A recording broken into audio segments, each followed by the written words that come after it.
Ukraine's President Volodymyr Zelenskyy will not travel to Istanbul for talks with Russian officials, but he is sending a delegation headed by his defense minister. Zelenskyy made the announcement after Russian President Vladimir Putin decided not to attend face-to-face talks proposed last week. The Ukrainian president said it was unclear when the talks in Istanbul would actually start. Zelenskyy was speaking in the capital, Ankara, where he met with his Turkish counterpart. After learning about the level of the Russian delegation, we see that, unfortunately, they are not taking the real negotiations very seriously. So far, we don't see, among those present, anyone who actually makes decisions. Although I want to remind you, it was Russia who proposed direct negotiations. There was also personal support from President Trump that the leaders should meet.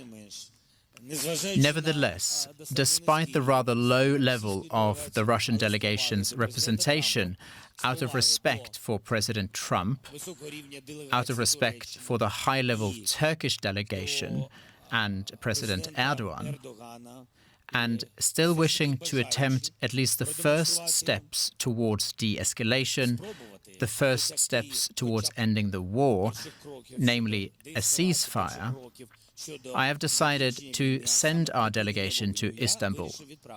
But not everyone, of course. Let's cross right over to DW correspondent Sergei Satanovskii, who's following events from our bureau in Riga. Sergei, it was Putin's idea in the first place to hold these peace talks. So was this just a plot to embarrass Zelenskyy? Well, I don't think that Zelenskyy should be, first of all, should be embarrassed here at all. So on the one hand, Putin indeed set the date for this meeting, but on the other, he never promised that he would attend this meeting in person. In Russia, these talks are seen as a continuation or as another round of the negotiations that started and were interrupted in the spring of 2022. And back then, we shouldn't forget that Putin didn't take part in that negotiations either. So we don't know for sure why Putin didn't come to Istanbul today, but And he, of course, he hasn't offered any explanation, neither did his spokesperson Dmitry Peskov. But state TV hosts somehow did it for them, and they, of course, they, for example, said that the talks in Istanbul aren't high level enough to guarantee the president's involvement. You mentioned state TV there. They're, of course, always putting their own spin and the Kremlin's spin on events. How are they selling this to the public, and how much does the Russian public care? Well, this for sure has been the top story in Russian media, both yesterday and today.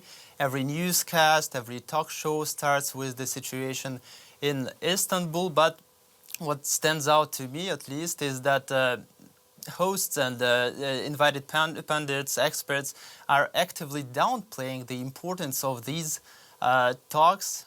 Their common message is that peace can be achieved through negotiations like this, like the one that take place today in Istanbul, and that Russia will move ahead with its planned summer offensive regardless. According to the propagandists, to some propagandists, like one of the most influential is Vladimir Solovyov, what would really solve all Russia's problems isn't the talks in Istanbul, but a meeting between the leaders of Russia, China, and the United States, with Donald Trump and Xi Jinping, where they would agree to divide the world into different spheres of influence. But of course, the question here is: do the U.S. and Chinese leaders even want to be part of such a deal? Well, the U.S. president certainly says that nothing is going to happen until he and Putin get together. That was DW's Sergei Satanovskii. Thank you so much. The Kremlin has claimed that the peace talks in Istanbul are important. President Vladimir Putin set the date himself, but now that he's a no-show, state television is downplaying the significance of the negotiations. DW's Sergei Satanovskii has more. In Russian state TV studios, the talks in Istanbul are the main topic. President Vladimir Putin, who called for this meeting, hasn't attended.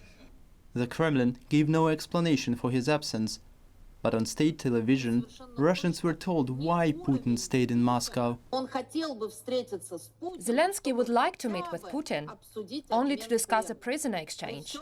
With all due respect to the prisoners, that's clearly not Putin's level. Our demands are completely different. This video shows Vladimir Putin meeting with members of the delegation and other top officials on the eve of their trip to Istanbul. Putin's involvement, even from a distance, could signal that the Kremlin is taking the Istanbul talks seriously. But Russian state television brought on a former pro-Putin Ukrainian MP to downplay their importance. I don't think these talks will lead to any success. I believe there will be a summer offensive because they won't be able to stop the war. According to Ukrainian TV channels, the Ukrainian delegation is only prepared to discuss a ceasefire. But in Russia, there is skepticism toward the idea of a ceasefire before peace talks. We know these talks are only about pushing for a ceasefire, just to give Ukraine time to restore its combat capability and get new weapons. The real negotiations won't take place in Istanbul, and not with the current group of participants, says Vladimir Solovyov, one of Russia's most influential propagandists. According to him, Russia's ambitions lie in dividing global spheres of influence among three major powers. Can long-term peace come out of the diplomatic efforts underway in Istanbul?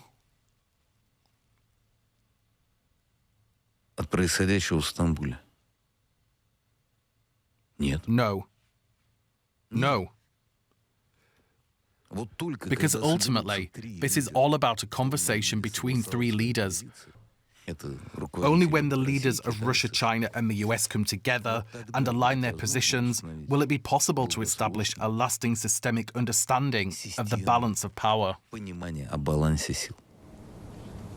It's unclear whether Donald Trump or Xi Jinping would be willing to take part in creating such a world, one in which neither Ukraine nor the EU would have a hand in determining their own fate.